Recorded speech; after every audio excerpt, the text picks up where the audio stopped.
Hey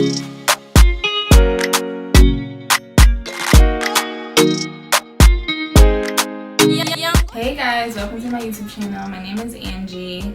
I am a new mom and I've started this YouTube channel because I love documenting and taking pictures of everything my little girl does. Her name is Ajiri. She's now 5 months, going on 6 months at the end of this month. Yeah, so I just wanted to share my labor and delivery story with you guys today. I had a pretty smooth pregnancy outside of some minor complications. That'll be for another day because my pregnancy was kind of wild. Okay, so labor and delivery. I went up until I was 39 weeks and my due date was March 3rd. During my pregnancy with Ajiri, I had to get a cerclage at 19 weeks. Some of you don't know what a cerclage is, it's when your cervix is open. I was 3 centimeters dilated, and with that happening to me, I was either going to be bedridden for the rest of my pregnancy, or they could give me a cerclage, which is a small stitch that stitches your uterus closed so that way your baby can stay in place. So with that being said, they take out that stitch when you're 36 weeks pregnant, and you can literally go into labor at any single point. Like, you could go into labor hours later, or you can go into labor days later, or you could have a full-term pregnancy and go 40 weeks. I was hoping, because I was 36 weeks and already 3 centimeters dilated, that I was going to go into labor rather quickly. It didn't end up working like that. I stayed pregnant up until I was 39 weeks, and they gave me the option to induce. I was over being pregnant. Once I was 36 weeks, I was ready to give birth, like literally. Like, my hospital bag was packed, nursery was ready, everything was set up. So 39 weeks came, of course. I'm going to take the option to induce. And before my induction, it was scheduled for February 26th. Like, a couple days prior to that, I was trying to induce my labor myself. I was eating pineapples, I was having a lot of sex, I even tried like the castor oil stuff. Girl, none of it worked. Like, castor oil literally put me on the toilet for hours. Would highly not recommend, because it's the worst. When you feel like you're in labor, you're having cramps, you're having all of that, but really it's just, don't do it. But it works for some people, it didn't work for me. Up until the day prior to my scheduled induction, I was trying things to induce. Nothing worked. So went in the next morning, February 26th, for my induction. Got admitted to the hospital around 11 a.m. And I was nervous because you go through your whole entire pregnancy carrying this baby, thinking, you know, well, everything's great, you're so overly excited because you're pregnant, you have this baby growing inside of you. But then when it comes time for labor, you're like, okay, now it's time for the baby to come out. What do I do? So I was super nervous. I was admitted in the hospital. It was a really beautiful room. I had my parents and my child's father. I had a really good support system behind me. And I started to receive my pain medicine, which was the Pitocin. If some of you don't know what Pitocin is a medication that causes your uterus to contract. Now, some people say Pitocin is the worst. I went 11 hours on Pitocin on volume 20 and did not feel a thing. I was dilating like little by little. I think, like I said, I went into my induction already being 3 centimeters dilated, but I wasn't contracting, so the Pitocin was helping me contract so I then could dilate more. Once I was dilating, I think I got to 7 centimeters before they broke my water, because they said once they broke my water, I would dilate up till 9 and the Pitocin would work more, and I would feel all of the Pitocin because they felt like the water sac was between the baby and my uterus. So that's why I didn't feel any of my contractions. Now, with that being said, I'm chilling. It's 11 hours. I'm literally like on my phone, kikiing with my family, able to do everything, walk around, whatever. Once they came in and broke my water, it was a completely different story. I was lucky to have Dr. Stafford as my doctor for my whole entire pregnancy. She's an awesome doctor. From the time that I got pregnant to my cerclage, she's the one who put my cerclage in. She was the one who took my cerclage out. I was really fortunate enough to have the same doctor because I was at Emory, and anyone who goes to a main hospital to carry out their pregnancy knows that you're usually within a system of doctors. You don't just ever see one doctor because it's plenty doctors on rotation the whole entire time. I was so fortunate to be able to see the same doctor most of the times throughout my pregnancy, have her put in my cerclage, have her take out my cerclage, and she was even there on the night that I was scheduled for my induction. So I was super fortunate. Now, one of the doctors on Dr. Stafford's team is the one who broke my water, and he was super awesome. He walked me through the whole entire process. He sweetened my membrane, told me exactly what he was doing. Anytime he would check me, he would tell me and walk me through every single thing. Because at that point, I mean, you're in labor for hours, and you're in pain, you're tired, you're hungry, you can't eat. So of course you're like a little bit frustrated, and you know, you just want to know like what's going on. How long am I going to be here? Where is my baby? Like, you know, you just want to have doctors that are walking you through the process, and he was awesome. So when he was going to break my water, he was telling me like, you know, like this is going to be a little bit of pain. You'll feel pressure. You'll feel liquid. It's okay. This is all normal. So he said before he broke my water, he was like, listen, you don't feel anything. This pain that is going to come down on you is going to be intense. He's like, it's normal, it's fine. He's like, if you need pain medication, we can go ahead and give you some pain reliever before we start you on epidural. But if you feel like you just need the epidural right now, we can do that also. So I was like, okay, well, you know, like I said, I was in labor for 11 hours and I haven't felt not one thing. So I'm thinking, well, you know, how bad could it be? Girl, when this man broke my water, listen, I would not, repeat, I would not wish this pain on anybody. It's like all the pain that I didn't feel from the 11 hours prior, I felt at that moment. Like, I'm talking about my contractions were so bad, I literally could not breathe. Like, they had to tell me to breathe. They were like, Angeline, breathe. You got this. It's okay.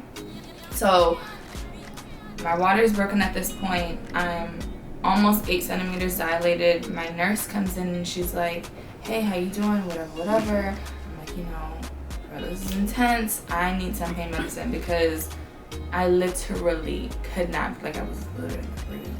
So she comes in, she gives me the pain medication. I was okay for maybe like an hour. I still felt the contractions, but it was intense.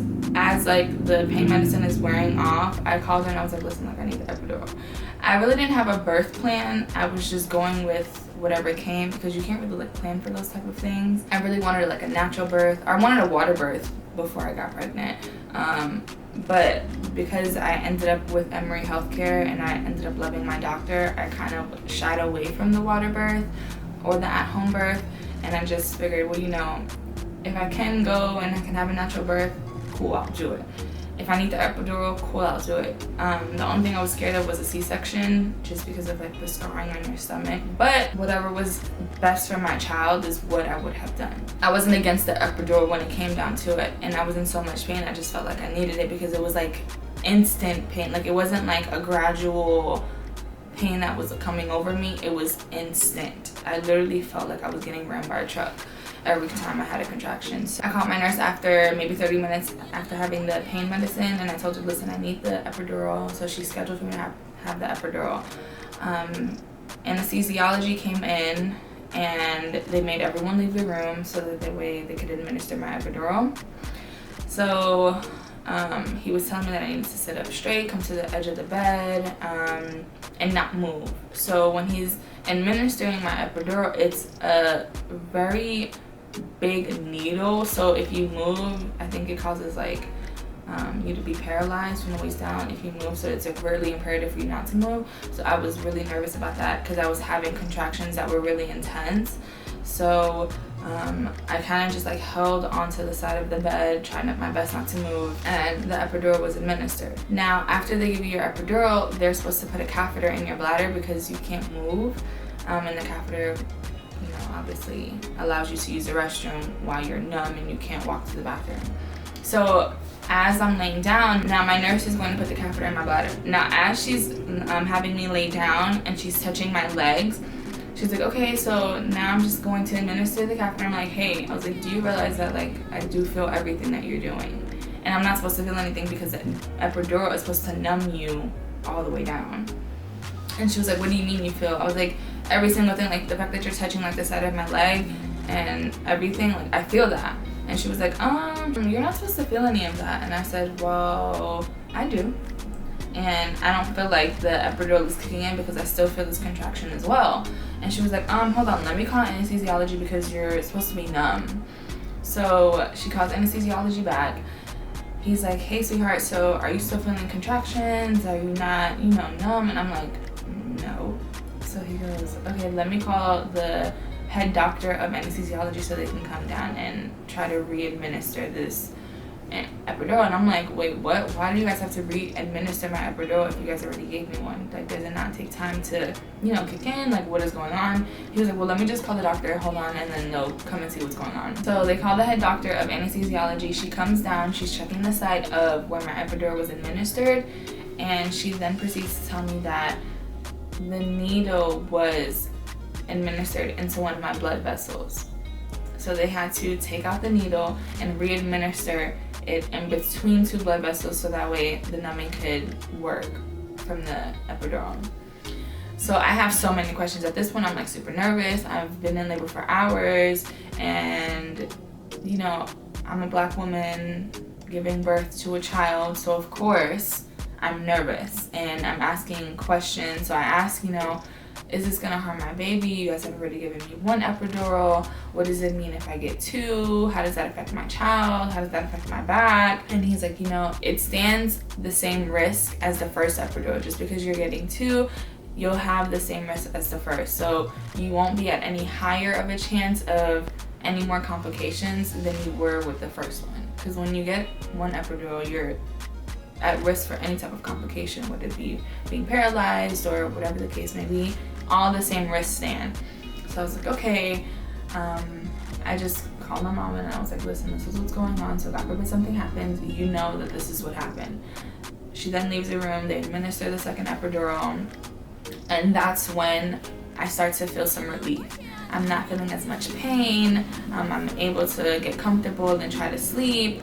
And yeah, that was the first time I was able to sleep since I was admitted at 11 a.m. At this point, it's now 1 a.m. So from 11 a.m. from admission to 1 a.m., I haven't slept. I've been in labor for hours and I'm just now starting to get some relief. So I slept for I think 4 or 5 hours because when they came in to check me again, it was about 6 a.m. So I think I've only dilated 1 more centimeter. So I went from 7 centimeters, now I'm at 8 centimeters after having my water broken. And once I'm at 8 centimeters, the doctor comes in and he uses his fingers to pretty much dilate me more. He was stretching my cervix so that way I was dilating almost to 9 centimeters. The epidural is still working. My pain is somewhat tolerable.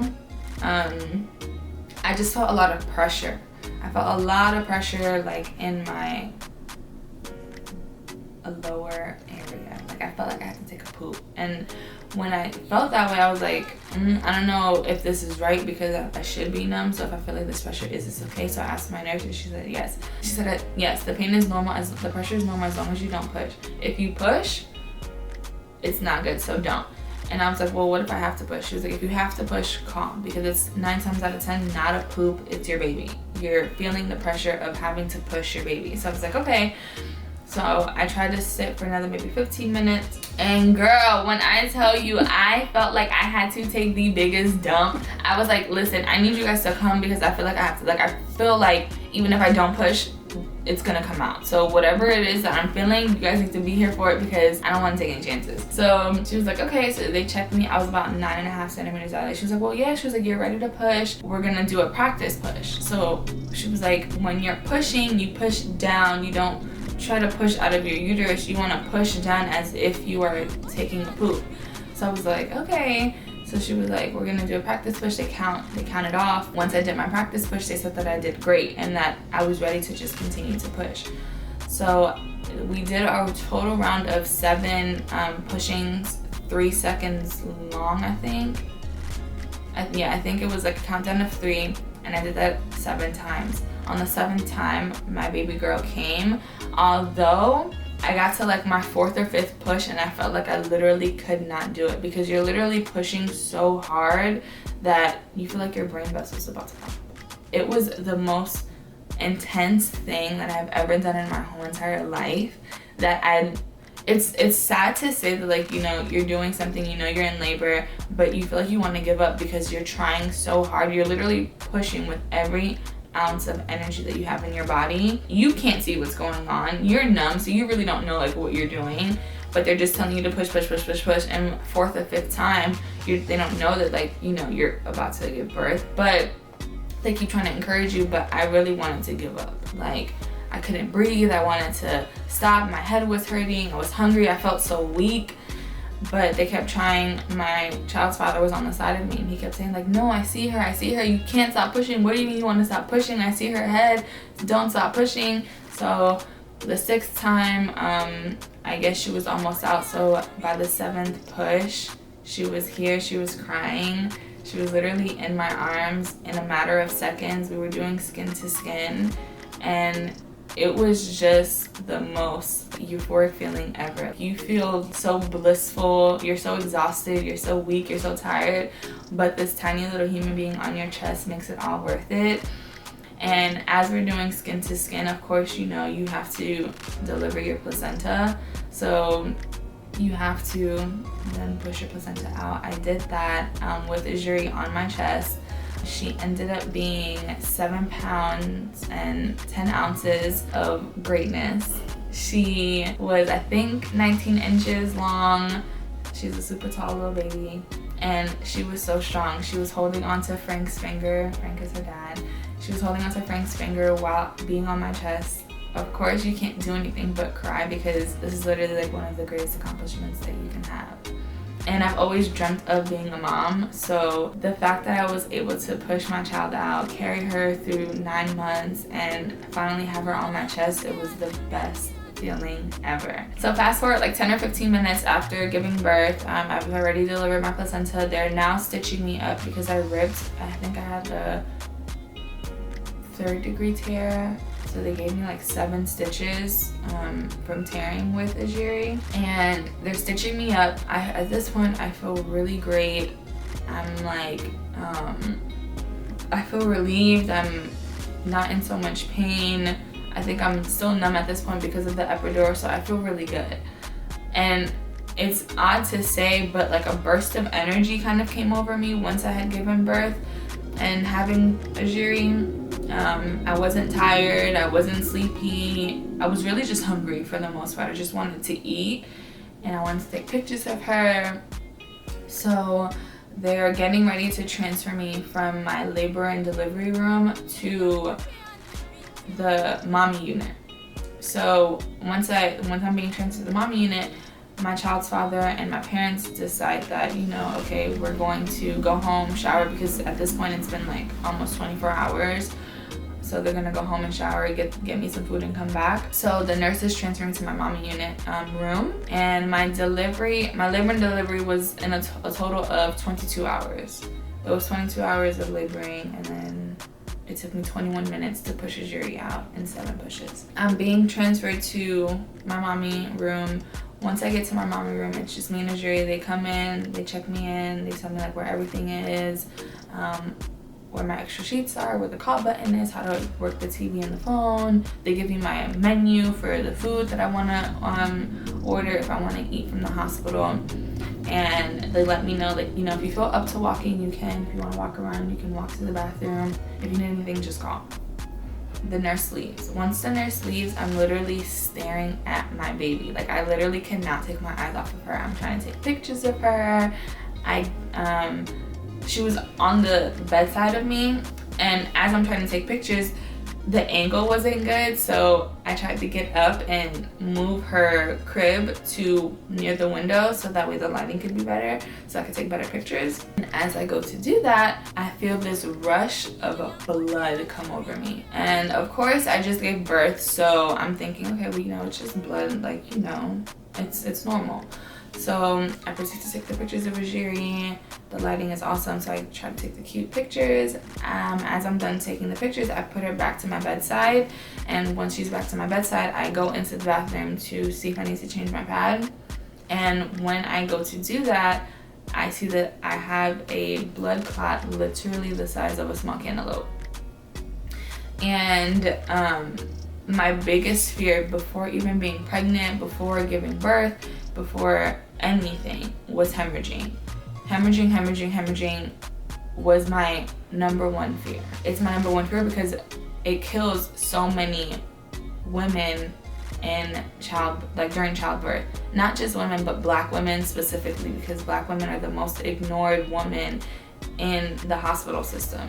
They feel like our pain tolerance is high. They feel like we can take it. They feel like sometimes we're lying about how we feel. So hemorrhaging kills a lot of women in general. So I was really scared about hemorrhaging during childbirth, and I called my nurse and I told her, you know, this is what's going on. I have this really huge blood clot. She looked at the blood clot. She's very calm. She just assists me back to my bed after I change my pad, and she just tells me that, you know, she's gonna call the MD on the floor to have her come look at me and let her know that I'm clotting. So she said to lay down and to wait for the doctor to come in, and she should be back shortly. When that happened, I wasn't even in the room for more than 2 minutes before I had 14 people in my room.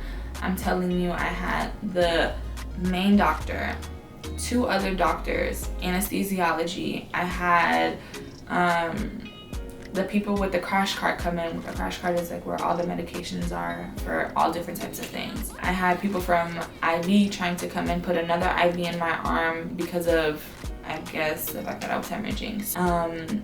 When they came into the room, I was by myself. It was just me and Ajiri. No one else was there. The doctor just pretty much let me know. She's like, hey, you know, you're hemorrhaging, you're clotting, you're losing a lot of blood. So at this point, what we're going to do is try to stop the clotting, try to stop the bleeding as much as possible. And I'm going to shove my hand up your vagina and pull out all the blood clots that you have.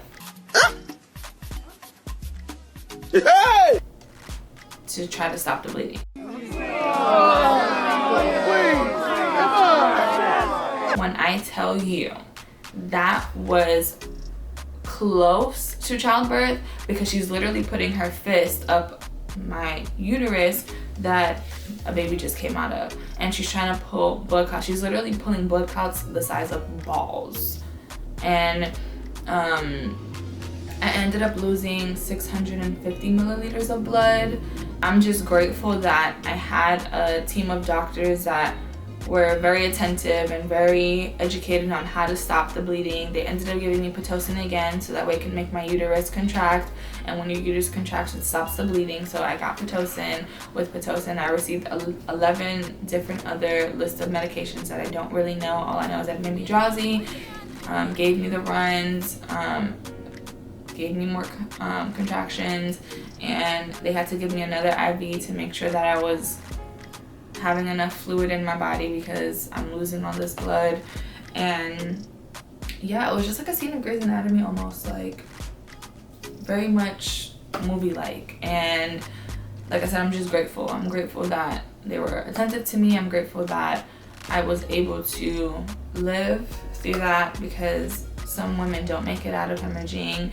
All in all, it ended up being worth it because I have Rajiri. So after that, during my hemorrhage process, one of the doctors asked me like, hey, sweetheart, like, are you here with anyone? Like, do you have any family? Like, where are the people that were here during your labor and delivery? And I was like, hey, well, they all went home. She was like, okay. She was like, do you mind if I call someone to let them know like what's going on, because I feel like they should get back to the hospital ASAP. And we're gonna take Azure and we're gonna put her in the nursery with the other babies, so that way you can, you know, get through this while the other doctors are in here. And I was like, okay, that's fine. So they took Azure away. They called her father. Her father ended up rushing back to the hospital. It was really intense. So I'm just thankful that I was able to live through that and have a healthy, beautiful baby girl, and you know, get through that and be able to tell my story. That women are so strong. Mothers are really some of the strongest beings on this planet. I grew a different level of appreciation for my mother once I had a jury, and you just have to be grateful.